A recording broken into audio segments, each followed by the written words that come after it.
আমি এই কানা ধরছি আর কোনোদিন মানে ইন্ডিয়ার বিপক্ষে কথা কইতাম না, আর কোনোদিন গলাবাজি করতাম না। আমি জানি ইন্ডিয়া অনেক শক্তিশালী দল। ইন্ডিয়ার সাথে বাংলাদেশ আরো 7বার জন্ম নিলেও বাংলাদেশ ইন্ডিয়ার সাথে জিততে পারবে না।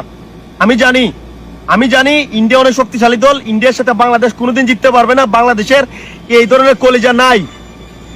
মোবাইলটা একটু বন্ধ করো ভাই। আমি আসলে দেখেন, বাংলাদেশের উপর বিশ্বাস করে আমার মাথার চুলগুলা গেল। বাংলাদেশের উপর কথা হচ্ছে ইনি একজন ব্যক্তি যে ইন্ডিয়াকে নিয়ে সর্বক্ষণ ইন্ডিয়াকে নিয়ে কথা বলে, বা ইন্ডিয়ার ক্রিকেটারদের নিয়ে কথা বলে, ইন্ডিয়ার টিমকে নিয়ে কথা বলে। ইন্ডিয়ার টিমকে নিয়ে কথা না বললে ইনার ভিডিও হয় না, ইনার ভিডিও ভাইরাল হয় না। তো সর্বক্ষণ ইনা দেখবে 90% ভিডিও ইন্ডিয়ার বিরুদ্ধে, ইন্ডিয়াকে নিয়ে কথা বলে। এ বলেছিল যে ইন্ডিয়ার বিরুদ্ধে যদি বাংলাদেশ হারে আর ইন্ডিয়া যদি জেতে তাহলে কিন্তু আমি মাথা টাকলা করে দেবো। যাক, তুমি তোমার কথাটা রেখেছো।